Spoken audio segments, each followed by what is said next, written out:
Dzień dobry. Dzisiaj mamy temat kleszczy. Wszyscy się boją ich po wyjściu, tak naprawdę nawet na ulicę, przejść po łące, pójść do lasu, do parku, nie ma znaczenia. Wszyscy są zastraszeni, w wiadomościach pokazują, że kleszcze atakują, nie wychodźmy z domu, bo niestety będzie wielki problem. I jak w ten sposób się zabezpieczyć w naturalny sposób, ochronić się przed tym lub w jaki sposób tak naprawdę możemy zabezpieczyć się przed kleszczami. I tu dzisiejszy to będzie temat. Nazywam się Aleksander Charycki, prowadzę Akademię Medycyny Regeneracyjnej, którą tutaj stosujemy wiele metod, żeby pomóc ludziom w zdrowiu. I co jest bardzo ważne, ten temat tak naprawdę poruszam dzisiaj ze względu na to, że mam wiele zapytań i przykładów osób, którzy byli nawet z nami na wodospadzie i młoda dziewczyna mówi, ja jestem straszliwie przerażona tak naprawdę wyjść do lasu, bo bardzo boję się tak naprawdę kleszczy, bo kleszcze niestety mogą przynosić, zarazić boreliozę albo nawet zapalenia opon mózgowych mogą zarazić, no ale taka prawda, że nie każdy kleszcz ma tą chorobę, żeby zarazić, tak? Trzeba wiedzieć, jak zachować bezpieczeństwo, powiedzmy, tak zwane BHP i co zrobić w momencie, kiedy zostali urządleni, ukąszeni, i co zrobić ewentualnie, jeżeli są objawy, które występują, że jednak jesteśmy zainfekowani. Więc to jest dzisiejszy temat. Warto oczywiście podpisywać się na nasz kanał. Również w opisie są różne inne nasze socjalne źródła, gdzie możecie też uczestniczyć i podłączać się i podzielić się z innymi, jeżeli takie tematy Was interesują. Przede wszystkim tematy zdrowia, w naturalny sposób, jak nieszkodliwy dbać o siebie. No i pierwszym kolejnością tak naprawdę, pierwsze co ważne, powinniśmy zachować spokój. Jakiekolwiek, wychodząc gdziekolwiek, nie powinniśmy panikować, że coś nas powinno zaatakować. Oczywiście warto zabezpieczyć się, a mianowicie, kiedy my idziemy, takie pierwsze podstawowe pytanie, co powinniśmy zrobić, to jest moim zdaniem odpowiedni ubiór, tak? Jeżeli idziemy czy do lasu, czy idziemy na łąkę, przejść na przykład z pieskiem albo po prostu na spacer, jeżeli chcemy ochronić się przed kleszczem, to powinny być odpowiednie buty, dłuższe skarpetki, najlepiej, żeby to było dłuższe spodnie, również jak najbardziej koszule z długim rękawem. W każdym razie powinien być dłuższy ubiór, który nam zabezpiecza przede wszystkim nasze ciało przed możliwością insekty, które może nas zaatakować. Tak? Jest częstym pytaniem, które tutaj dostaję, właśnie sobie zanotowałem, że kleszcze atakują normalnie, skaczą po drzewach i nas wszystkich tutaj mogą zaatakować, zainfekować. No i właśnie to jest taki błąd, który ludzie popędzają sobie poprzez właśnie plotkowanie, mówienie, że wszyscy z drzew skaczą, nas atakują. No nie do końca taka prawda, bo tak naprawdę kleszcz to jest rodzaj pająka, który nawet nie potrafi latać. On nawet nie widzi tak naprawdę, on ma po prostu takie łapki, gdzie ma takie swoje, powiedzmy, mąsiki, czujniki i on się wspiera na gałązkę, na krzaczek tak naprawdę i swoje łapki rozprzestrzenia w ten sposób i czeka, aż tak naprawdę jego zahaczą i on wtedy po prostu wchodzą na nasze ciało albo na ciało zwierzaka i wtedy szuka miejsca, gdzie może okąsić. Czyli de facto tak naprawdę on nawet nie od razu atakuje. Więc wystarczy nawet, kiedy my wychodzimy z lasu, obejrzymy, czy nie zostało na naszym ciele lub na naszym ubraniu kleszcz, czy gdzieś tam pełza i go po prostu przygonić. Dlaczego? Dlatego, że kleszcz również potrzebuje znaleźć miejsce, gdzie może się przekuć, bo on nie jest w stanie przekuć się przez grubą skórę dorosłego człowieka, ale szuka takie miejsca, gdzie na przykład tutaj za uszami, tutaj gdzie mamy cienką skórę, na przykład pod pachami, w miejscach intymnych, bo też może do nas się tam dostać, bo tam mamy delikatną skórkę, gdzie łatwo mu się to przebić, więc łatwo to też sobie w domu przejrzeć, czy faktycznie nie ma w tych miejscach kleszcza i jeżeli jest, po prostu go przygonić, wyrzucić go, ewentualnie uśmiertelnić, jak to się mówi, żeby nie zagrażał naszej rodzinie lub najbliższym, tak? I to jest przede wszystkim, tak jak mówię, BHP, ubranie się i obserwacja po wyjściu lub w trakcie ewentualnie zawsze można zaobserwować, czy na ubraniach na przykład też wskazane, najlepiej byłoby ubranie mieć takie jednolitego koloru, gdzie widać kontrastowo, że jakiś robak lub jakiś owad tam inny pełza po nas i wtedy jesteśmy w stanie zapobiegawczo go przygonić, żeby nas przypadkiem nie ukąsił, tak? Kolejne pytanie, którym często tak naprawdę nas ludzie zadają, czy miejscem, lasem tak naprawdę las jest najgorszym miejscem, gdzie najczęściej można zaatakować. Nie do końca prawda, dlatego że miejsca, gdzie kleszcze mogą wystąpić, praktycznie to jest normalne, występujące w każdym miejscu, a najczęściej tak naprawdę właśnie pole i nawet parki inne, ale mówię, to nie jest miejsce, gdzie tak naprawdę, że one występują, wszystkie są zainfekowane, więc nie bójmy się, spacerujmy, bo świeże powietrze, zieleń, przyroda to jest nasze zdrowie również. Uziemiajmy się tak naprawdę spacerkiem na bosaczkę, pozytywnie to wpłynie. Kolejne pytanie, które tutaj często ludzie pytają, czy istnieją jakiekolwiek w ogóle szczepionki lub na przykład jakieś środki, które zapobiegawcze, skuteczne, którym można zapobiegać. Są szczepionki, tylko że niestety one też nie gwarantują tak naprawdę efektywności, czyli że nas jednak kleszcz nie ukąsi i nie zainfekuje. Tak samo po ukąszeniu medycyna stosuje antybiotykoterapię, która niestety również nie daje 100% gwarancji, że to zadziała. Jeżeli za pierwszym razem nie działa, to wtedy kolejny raz. No i niestety, jak wiemy, że antybiotyki niestety niszczą nasz organizm, bo niszczą naszą florę bakteryjną, no i wtedy jesteśmy jeszcze bardziej podatni na pozostałe dolegliwości. Tak więc ja bym na przykład tego nie polecał, jeżeli mogę sobie podpowiedzieć. Kolejnym pytaniem jest, co robić, kiedy zobaczyliśmy kleszcze na ciele. No i tutaj, tak jak mówię, przede wszystkim nie panikujemy, bo nawet czy dzieci, czy nawet dorosłe osoby, które mają już nie pierwsze dziesiątek lat, po prostu wpadają w panikę i nie wiedzą, co robić, czy mamy lecieć od razu do szpitala, czy ktoś ma nam tutaj coś z tym zrobić, no i dzwonią, konsultują i w tym przypadku najprościej, jeżeli go widzimy, że on jeszcze nas nie ukąsił, no to po prostu go przygonić. Ale jeżeli już jest, powiedzmy, urządzenie, tak, czyli on już się wczepił, no to najlepiej sobie znaleźć pincetę, albo ewentualnie są w aptece specjalne takie przyrząd, który można sobie do wyciągania kleszcza, ale pinceta jak najbardziej domowa też się nadaje. Jedyna uwaga, że nie łapiemy kleszcza bezpośrednio na jego ciało, tylko trzeba złapać bliżej skóry za jego główkę. Dlaczego? Dlatego, że naciskając na same ciało kleszcza, on może wyżygać swoje infekcje, które zaraża wtedy człowieka. I tego byśmy nie chcieli dopuścić. Łapiemy go za główkę albo jeszcze bliżej skóry i jednym ruchem obrotowym, zdecydowanym próbujemy go wyciągnąć i później po wyciągnięciu zaobserwować, czy w ciele nie zostały żadne ślady, a mianowicie takie jakieś tam łapki czy inne części ciała kleszcza. Oczywiście po wyciągnięciu warto też zdezynfekować i w tym przypadku zachęcałbym zastosować na przykład propolis, albo na przykład wodę z solą, albo inny środek dezynfekujący i warto również po zastosowaniu tego, po nawet 2-3 tygodniach poobserwować, czy nie wystąpiły jakiekolwiek objawy, powiedzmy, infekcji, czyli zarumienienia takiego czerwonego, plamy w formie kółka, różnej wielkości może być w zależności jak organizm, który tak naprawdę jest zdolny z tym sobie poradzić. I to tak naprawdę nie jest trudne, bez stresu może praktycznie każdy zrobić, żeby w domowych warunkach w siebie zadbać. Jeżeli nawet, powiedzmy, nie mamy pincety, nie mamy apteka daleko i tak dalej, to nawet powiedzmy, że zwykłą nitką jesteśmy w stanie obwiązać kilka okrążeń kleszcza, zaciągnąć i go wyciągnąć. Jeżeli nic już to totalnie nie mamy pod ręką, warto to też pamiętać, że w ten sposób możemy się pozbyć. Im szybciej wyciągniemy kleszcze, tym lepiej, dlatego że niektórzy mówią nawet do 12 godzin, że jeżeli go wyciągniemy, to on nie zdąży zaaplikować nam żadnej swoich infekcji, jak również nie będzie dla nas zagrażający. Więc tak jak mówię, pospacerowaliśmy, zobaczyliśmy, wyciągnęliśmy, zabezpieczyliśmy sobie później i będzie wszystko w porządku. Tutaj bez żadnej paniki.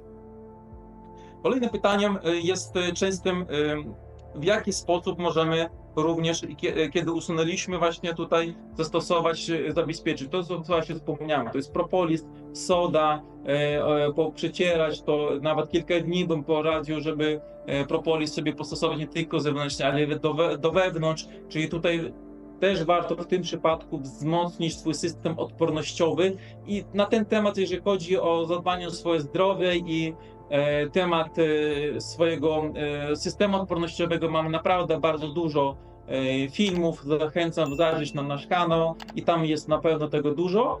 Na pewno zadbać o florę bakteryjną naszej jelita, żeby one też sprawnie w tym przypadku działały i wtedy nie będzie żadnych jak najbardziej tutaj efektów ubocznych, tak?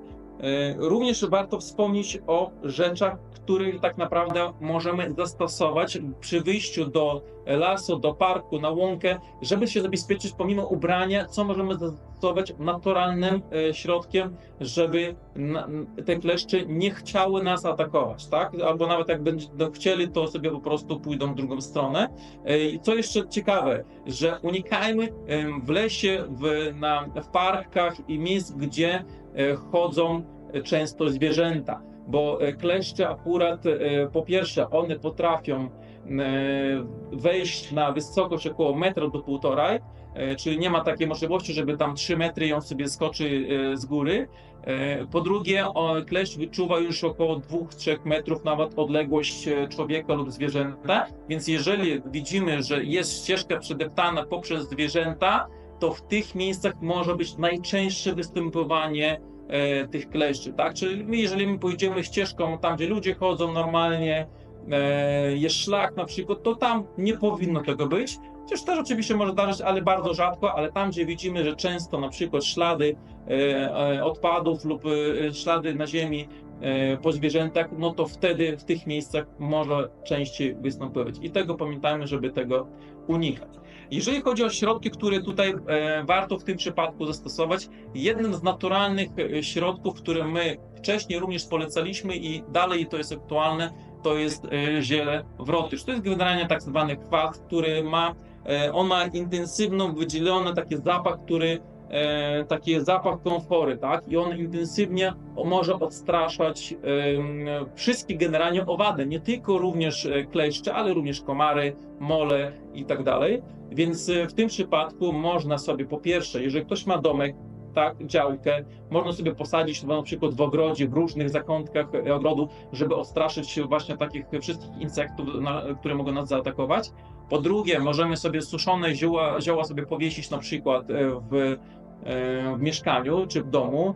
Kolejnym sposobem można oczywiście zrobić sobie albo nalewkę z tego i na przykład ponacierać. Można zrobić sobie na przykład jakiś macerat, który do buteleczki z aromatyzatorem sobie spryskać ciało i nalepić sobie właśnie ubrania, żeby odstraszyć po prostu te insekty. I to bardzo dobrze działa i jest to sposób, który praktycznie każdy może mieć, tylko wystarczy pójść sobie pozbierać troszkę ziółek, posadzić ewentualnie i na przyszłość się zaopatrzyć. Kolejną rzeczą, którą warto wspomnieć, to jest kwas mrówkowy. On dostępny, jeszcze nazywany jest spirytus mrówczany. I on jest dostępny również w aptekach, który kosztuje dosłownie tam za buteleczkę 5 zł. Można w każdej aptece to kupić. Do zastosowania go, co to jest w ogóle? Tak naprawdę on się stosowany jest w przemyśle, jako do dezynfekcji. On ma taki specyficzny zapach, gdzie kleszcze również nie lubią, w ogóle nienawidzą, jeżeli chodzi o mrówki i on właśnie bardzo działa odstraszająco na nich. Więc jeżeli mamy zastosować ten kwas mrówkowy, to trzeba po prostu go rozcieńczyć na przykład 1:1 z wodą, do buteleczki z aromatyzatorem opryskać swoje ciało i możemy bezpiecznie wtedy sobie iść spacerować, nic nas nie zaatakuje, nie jest ten środek absolutnie też zagrażający nam, jest bezpieczny, tak, niż te, które są dostępne niestety w sklepach. Jeszcze kleszcze lubią tak naprawdę intensywne zapachy, więc w tym przypadku warto też zastosować dodatkowe tak zwane olejki eteryczne i one mogą być przeróżne, mogą być to olejek eteryczny lawendowy, goździkowy, może być to z drzewa herbacianego, może to być jak najbardziej cytrynowy, cynamonowy i różne inne, które mają naprawdę intensywne smaki. Oczywiście nie smarujemy się bezpośrednio tym olejkiem, ale go rozcieńczamy po prostu na przykład z wodą czy z innym składnikiem i też tak samo się opryskujemy, wtedy ten zapach będzie po prostu odstraszał nasze insekty, kleszcze, które nie będą wtedy zainteresowane nas zaatakować. Kolejną rzeczą, którą warto zastosować, żeby się zapobiec, żeby nas nie atakowały i jeżeli nie macie ani pierwszej rzeczy, ani drugiej rzeczy, ani trzeciej, no to wtedy mamy na przykład czosnek i cebulę. To są generalnie naturalne antybiotyki, które warto codziennie nawet stosować, żeby nie chorować, ale jeżeli my ich będziemy spożywać, to nasze ciało też normalnie jak my żyjemy, to ciało też upuszcza swój zapach, taki, który my oczywiście sami nie odczuwamy, ale inne, jak na przykład zwierzęta, pieski, kotki, które mają bardziej wyczulony zapach, będą to odczuwać. Więc kiedy my się jeszcze na przykład przejdziemy się albo się na przykład spocimy, to ten zapach też czują inne właśnie i robactwa i wszystkie właśnie tak samo i kleszczy. Więc te zapach czosnku i cebuli będzie też w jakimś stopniu odstraszał kleszczy i też nie będą zainteresowani się atakować, a po drugie, nawet jakby nie daj Boże was ugryzła, to na pewno to też naturalny antybiotyk, który wspomoże wasz organizm po prostu na zwalczenie jakichkolwiek dolegliwości przyszłych, tak? Tutaj, jeżeli chodzi o ziołolecznictwo, jednym z polecanych takich ziół jest czystek, tak, więc myślę, że większość osób na ten temat wie, więc warto to w tym przypadku stosować. No i wszystkie produkty praktycznie tutaj pszczele, to jest przede wszystkim propolis, ale bym powiedział, że też pozostałe, jak pierzga, pyłek i wszystko, co podnosi nam system odpornościowy bardzo dobrze, jest skuteczne tak naprawdę, żeby zwalczać dolegliwości z tym związane. Jeżeli chodzi w ogóle, powiedzmy, o efekty, które później niestety mogą wystąpić po infekcji, nazwijmy kleszcze, czyli te boreliozy i inne rzeczy, ich niestety tych objawów jest bardzo dużo, czyli nawet sama medycyna nie jest w stanie zdiagnozować, że to jest konkretnie jest od tego problemu i że to ma być, ponieważ problem tak naprawdę objawami może dotyczyć wiele jednostek chorobowych. I w tym przypadku my zawsze tłumaczymy, że nasz system odpornościowy, immunologiczny jest jeden z ważniejszych w naszym organizmie, który dba o nasze zdrowie. Więc jeżeli mieliśmy taki przypadek, to starajmy się to, żeby go podwyższyć więcej, wyższy, żeby on był jak najsilniejszy, żeby po prostu te objawy nigdy nam nie wystąpiły. I to wtedy zaowocuje, żebyśmy byli zdrowi, nie chorowali i żebyśmy przede wszystkim się nie bali żadnego robactwa, bo niestety ono dotyczy wszystkich, wszędzie to lata, a to jest sama przyroda, sama, jak to się mówi, też zdrowie, więc nie unikajmy, tylko cieszmy się z tej przyrody, co niestety, jeżeli człowiek nas zastrasza, no negatywnie to bardzo wpływa, stres bardzo negatywnie nas wpływa i wystarczy podglądać wiadomości i my wszyscy są niestety zastraszani. Okej, to są takie ważniejsze rzeczy, które chciałbym wspomnieć, żeby wy wiedzieliście, bo niestety mówię, tak jak tutaj ludzie czasami dzwonią z paniką, co nagle ugryzią, co mam nagle zrobić, roztrzęsienie, więc to pamiętajmy, żeby się nie stresować. Ale tutaj u nas jest też wiele osób, którzy są podłączeni teraz do Zoom i chcieliby może podzielić się swoją opinią. Na pewno mieli do styczności z tym kleszcze, a może są jakieś sposoby jeszcze ciekawsze, które niż wspomniałem. Zachęcam się podzielić. Dzień dobry. Jeśli można, chciałam opowiedzieć o swoim przypadku, jaki miałam właśnie w zetknięciu z kleszczem. Było to dokładnie 2 lata temu.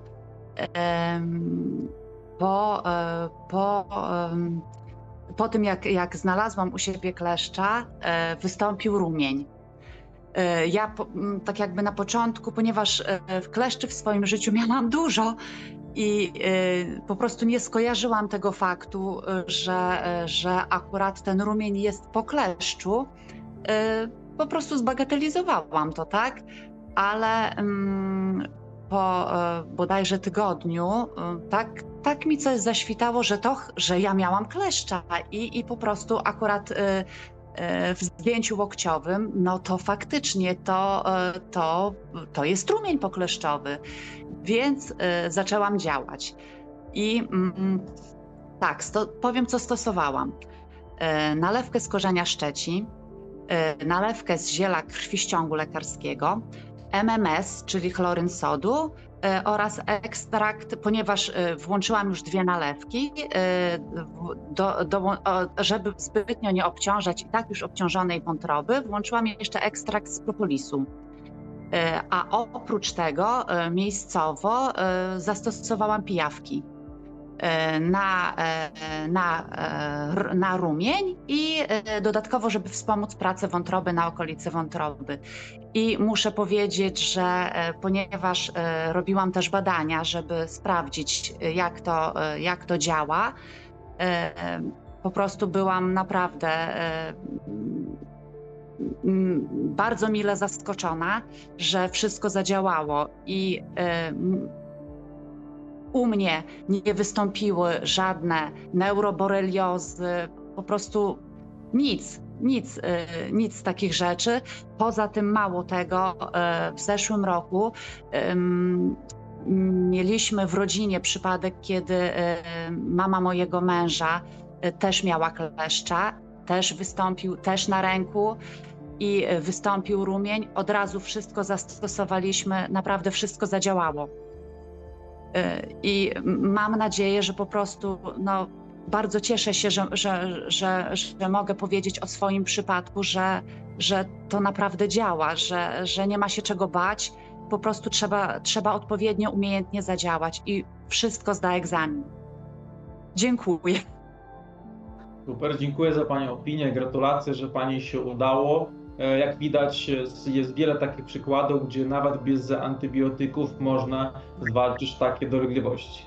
Dziękuję. Pani Halino, proszę. Chciałam zapytać Pani Aleksandrze, czy tak można, bo miałam taką znajomą, która twierdziła, że ona zawsze na wiosnę w rodzinie u niej piją przez tydzień po szklance naparu z wrotyczu. Taką robią sobie herbatkę i piją codziennie szklankę przez tydzień. I jak chodzą na grzyby na jesień również powtarzają taką kurację. A druga znajoma jej napiła się tego wrotyczu i chyba po 3. dniu tak się źle poczuła, że aż pogotowie wzywała i się w szpitalu znalazła.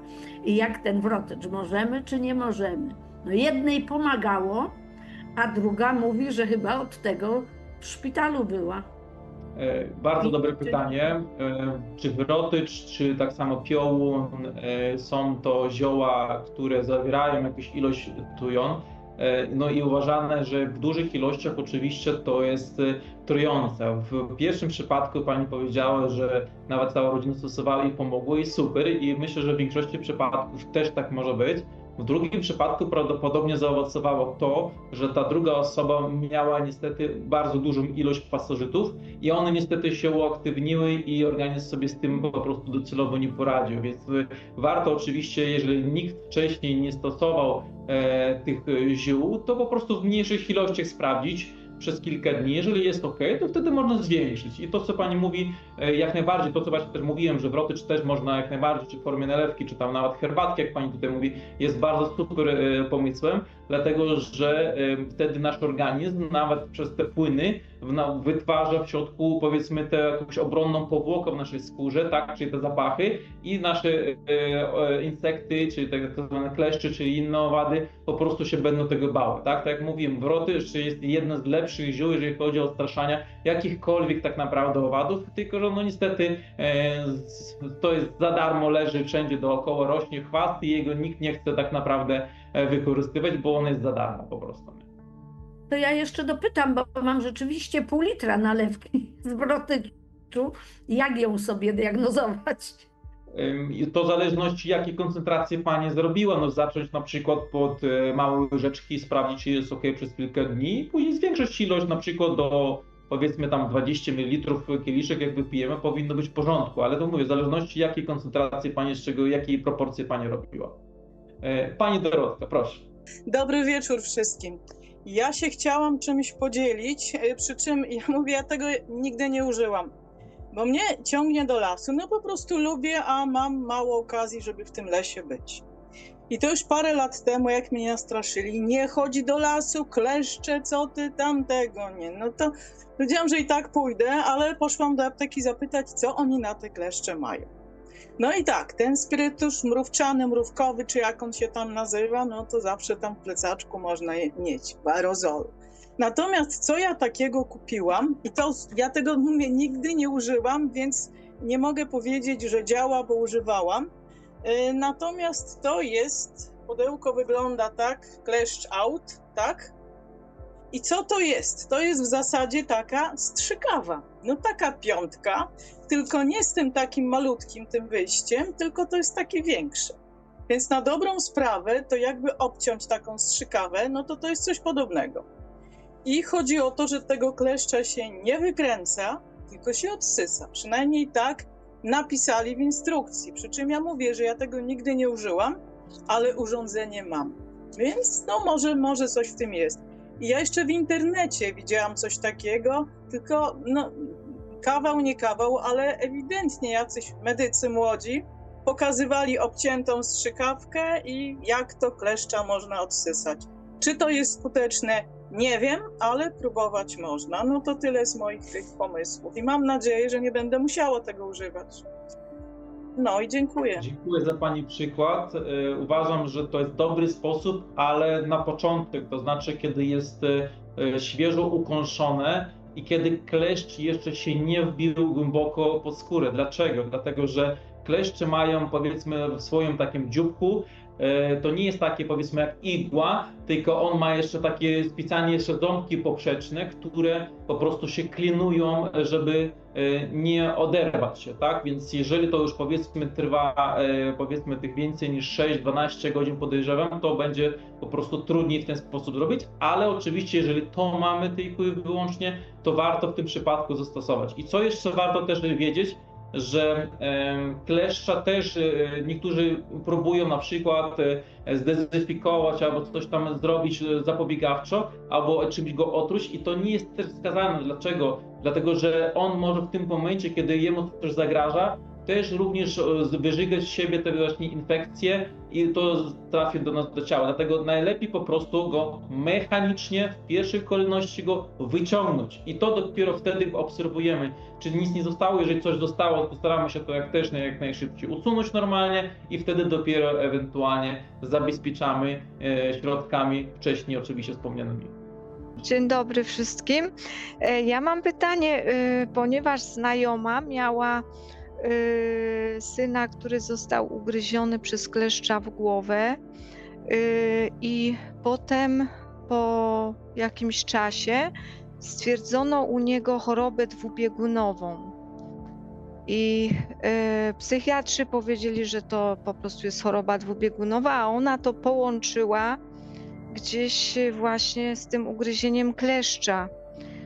I czy może to być realne, że to może być od kleszcza właśnie takie objawy choroby dwubiegunowej, bo potem jakiś czas brał ten chłopak tabletki, potem je odstawił i tak ja znam tą osobę i jakoś mi to nie wygląda na chorobę dwubiegunową, co psychiatrzy mówią, bo też mam trochę na psychiatrii też tam praktyki robiłam i na epileptologii i tak jakoś też to jakbym po prostu łączyła z tym kleszczem. Bardzo dobre pytanie i tutaj bym stwierdził w ten sposób, że mogło to być po prostu jedno z przyczyn, co mogło uruchomić dolegliwości, ale to nie oznacza to, że kleszcz był akurat winowajcą. To znaczy, że tak samo jak w medycynie jest bardzo dużo teraz chorób, gdzie twierdzą, że to jest nieuleczalne albo genetyczne, ale tak naprawdę genetyka w naszym organizmie to jest, powiedzmy, wartość, bym powiedział 10, 15, maksymalnie 20%, gdzie jest wpływ na nasz organizm. To znaczy, że jeżeli my stworzymy odpowiednie warunki na to, to wtedy z naszej genetyki te rzeczy mogą się uruchomić. Jeżeli tak naprawdę najwięcej wpływ tak naprawdę na nasze zdrowie wpływają nasze nawyki tak naprawdę, jak żyjemy, co robimy i inne rzeczy, tak samo jak mówimy tutaj teraz o kleszczu, że mogą zainfikować i tak dalej. Mogą to po prostu być przyczyną, kiedy obniżyło odporność tego dziecka i coś uruchomiło, tak? Ale nie oznacza to, że to nie da rady wycofać również, tak? Więc tutaj oczywiście warto próbować wszystkie narzędzia, żeby to odwrócić, bo jeżeli by to byłoby taki objaw występował od urodzenia, to jest co innego, ale jeżeli to się uruchomiło po jakimś czasie, czyli to mogło być to infekcja, mogło to być na przykład złe wyżywienie, mogło być to jakiś wirus, to mogło być na przykład toksyny w organizmie, może to być zła praca wewnętrznych organów, które źle przetwarzają wszystko, co dziecko tak naprawdę zażywa. Mogło być to wina pasożytów, które nam też niestety towarzyszą i przeszkadzają w większych ilościach. Więc powodów do tego może być wiele, albo może być kilka naraz. Dlatego tutaj może być, że to było jedno z przyczyn, które po prostu się skumulowały w najbliższym czasie i po prostu uruchomiły taką tragedię. Dziękuję.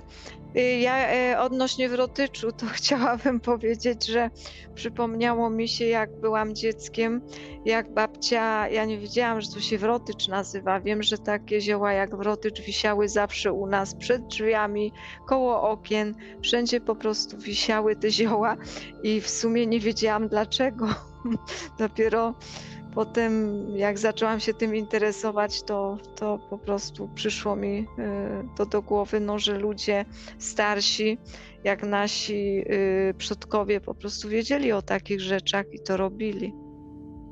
No, tak, to Zgadza nigdy nie się. mieliśmy. Wcześniej nie było żadnej chemii, nie było tak rozwiniętej farmacji, nie było suplementów, czyli witamin w tabletkach i tak dalej, więc radziliśmy sobie w inny sposób. Zioło, lecznictwo, właśnie pszczele, produkty jak miody, tam pyłki i inne rzeczy i oczywiście zdrowa żywność tak naprawdę, czysta woda, świeże powietrze i człowiek żył wiele lat tak naprawdę bez chorób tak naprawdę, albo jak nawet byłoby jakiekolwiek dolegliwości, to wiedział, co z tym zrobić. Nawet zwykły sposób zimnej wody lodowatej, hartowanie bardzo dobrze wpływa, jeżeli chodzi o zwalczanie jakichkolwiek nawet stanów zapalnych lub stanu podgorączkowego, co często też występuje właśnie przy objawach po ukończeniu na przykład kleszczy. No i ludzie po prostu się boją niektóre rzeczy zastosować, a wolą pójść do apteki i szybciutko kupić jakiś tam lek, który ma niby zadziałać, ale niestety nie likwiduje problemu.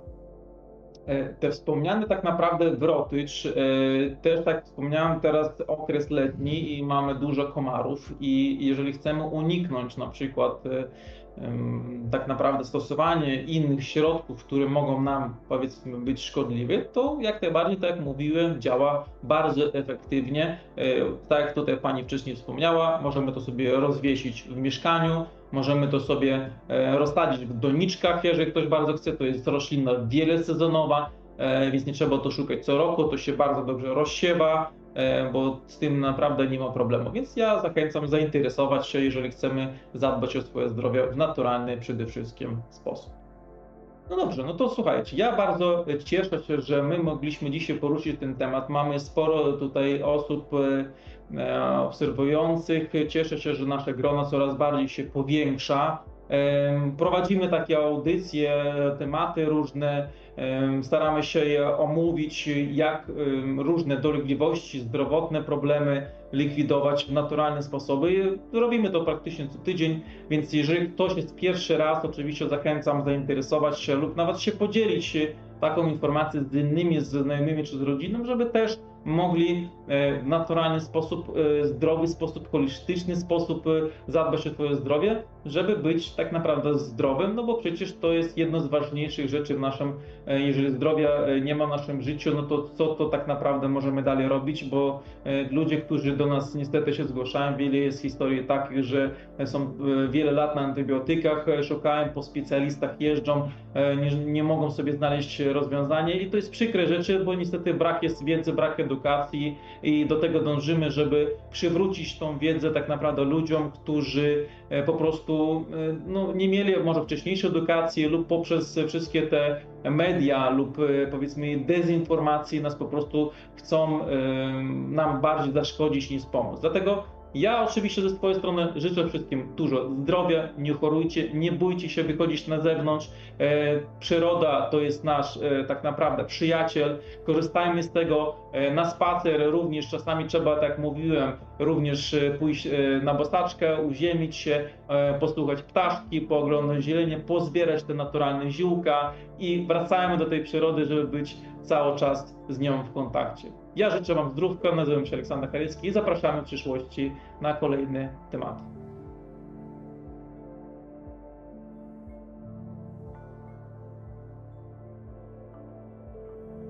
Chciałbym poruszyć problem robactwa pasożytów i w jaki sposób z nimi walczyć.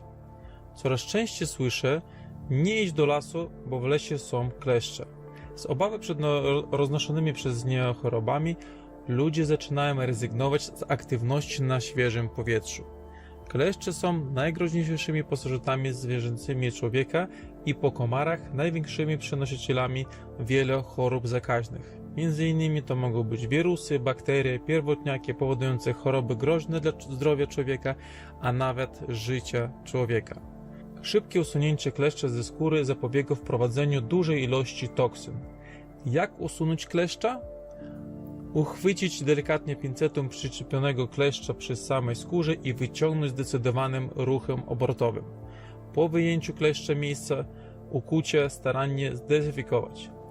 Nie należy podczas usuwania kleszcza naciskać na jego ciało, ponieważ może to spowodować większe zakażenie. O tym, jak przed nimi chronić się, narosło już wiele mitów i jeszcze więcej plotek. Moim zdaniem należy słuchać praktyków, a nie teoretyków. Często chodzę po lasach, po górach i odkąd stosuję naturalny środek własnej produkcji, ani razu nie doznałem skutków ataku kleszcze. Jak się zabezpieczyć naturalnym sposobem? Wrotycz pospolity jest naturalną bronią ekologiczną w walce z komarami, molami, muchami czy kleszczami. Nie ma w Polsce dzikiej łąki, w której nie można spotkać wrotyczu pospolitego. Preparatami z wrotyczu można zwalczyć wszy i robaczyce jelitowe. Od wielu lat stosujemy mieszankę dostępne w naszym sklepie na pasożyty na bazie wrotyczu, piołunu, gwoździku i efektywnie wytruwamy większość pasożytów w naszym organizmie. Ziele wrotyczu ma bardzo charakterystyczny zapach podobny do komfory. Inna nazwa potoczna rośliny to mlecznica lub piżmo. Charakteryzuje się dużymi liściami, a także kwiatami w kolorze pomarańczowym. Wrotycz warto stosować leczniczo. W zielarstwie wykorzystuje się kwiaty i liście, zbierane najlepiej w lipcu, ale kwiaty mają większe właściwości lecznicze. Polecam trzymać ususzone kwiaty wrotyczu przy oknach, w szafkach na ubraniach, w szafkach kuchennych. Pamiętam, jak moja babcia rozkładała woreczki z wrotyczem w szafkach i mówiła, że swoim aromatem będzie odstraszała szkodniki i inne uciążliwe owady czy pajęczaki. A wazony ususzone żółte kwiatami wrotyczu ustawiało w całym domu przeciwko muchom, mrówkom i molom. Z kolei żywe rośliny warto posadzić na balkonie lub w ogrodzie i uciążliwe robale będą trzymać się z nas daleka. Można wiosną wykopać sadzonki w jakimś dzikim miejscu, następnie posadzić je w ogrodzie lub w donicach. Wrotycz nie jest wymagający w uprawie i posiada doskonałą mrozoodporność. Wrotycz wykazuje silne działania odkażające, przeciwzapalne, przeciwgrzybiczne, przeciwbakteryjne, przeciwwirusowe, odtorowające, uspokajające oraz rozkurczliwe. Jest uznawane za jeden z najsilniejszych środków żółciopędnych oraz zwiększa odporność całego organizmu na zakażenia. Jest pomocny w gojeniu się stanów zapalnych skóry, ropni, trądzików, opryszki, liszai i grzybic. W celach leczenia z liści i kwiatów przygotowuje się napary, wywary, odwary, nalewki i również wyciągi. Jak przygotować napar i wyciąg z wrotyczu? W dość prosty sposób. 3 łyżeczki rozdrobnionego suchego ziela zalewamy wrzątkiem do szklanki, odstawiamy na 30 minut pod przykryciem, po czym wystarczy go odcedzić. Pijemy maksymalnie 4 razy dziennie w ilościach po 125 ml. Możemy przygotować także nalewkę z wrotycza. Wówczas należy szklankę ziela umieścić w szklanym słoju, zalać 250 ml alkoholu od 40 do 70% i pozostawić w ciemnym miejscu na tydzień. Po tym czasie nalewkę trzeba przefiltrować, nierozcieńczoną można stosować miejscowo do wcierania w obalałe miejsca i stawy do robienia okładów. Jak używam napar z wrotyczu? Najczęściej przed wyjazdem spryskuję nim po prostu całe wierzchnie ciała. Można również przed wejściem do lasu spryskać odsłonięte części ciała. Jako że to bardzo naturalny napar, nie grozi, a przyznać muszę, że bardzo skutecznie działa. Z kolei natarcie się na parę zwrotyczu zapewni naturalną barierę ochronną przed ukąszeniem kleszcze. Pamiętajmy, że ukąszenie przez kleszcze grozi poważną chorobą. To borelioza. Jest chorobą odzwierzęcą i oficjalnie należy do chorób odkleszczowych, ale mogą ją też przynosić inne pasożyty, np. komary, pchły, wszy, muchy końskie, mieszki, moskity oraz niektóre typy roztoczy. Dlatego praktycznie każdy człowiek jest zakażony jakąś infekcją boreliozy. Można się ją zarazić praktycznie wszędzie, nie tylko podczas wycieczek do lasu czy na działce. Borelioza ma różne oblicza, dlatego nadal dość często nie jest prawidłowo diagnozowana. Medycyna akademicka nadal ma problem z jej rozpoznaniem, chociaż nie jest to chorobą rzadką, ale bardzo powszechnie występującą. Objawy boreliozy są podobne do wielu innych chorób. Cechą charakterystyczną boreliozy jest zmęczenie, które nie ustępuje nawet po odpoczynku. Konieczne jest występowanie kilku objawów łącznie, aby móc podejrzewać zakażenie boreliozą. To może być rumień, bóle mięśniowo-stawowe, gorączka, złe samopoczucie. Niektóre osoby zainfikowane boreliozą mogą nigdy nie rozwijać wyraźnych objawów boreliozy. Inne natomiast w krótkim czasie od zakażenia stają się ciężko chore. Stan pacjenta może być bardzo zróżnicowany. Duże znaczenie ma sprawność układu odpornościowego, który może decydować o tempie rozwoju choroby, stanie pacjenta, jak również i rokowanie na wyzdrowienie. Dlatego w naszym ośrodku Akademii Medycyny Regeneracyjnej stosujemy podejście holistyczne na cały organizm w celu wzmocnienia systemu immunologicznego, który ma zwalczyć każdą chorobę. Stosujcie, korzystajcie i dbajcie o swoje zdrowie. Pozdrawiam serdecznie. Akademia Medycyny Regeneracyjnej zyskała światową sławę. Znana jest z metod uzdrawiania z praktycznie wszystkich chorób.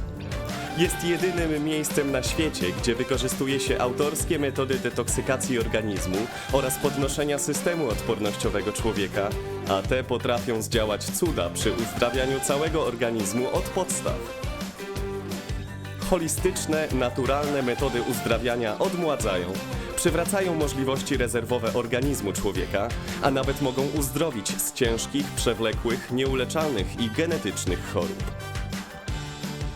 Zastosowanie około 50 naturalnych metod regeneracji medycyny w jednym miejscu.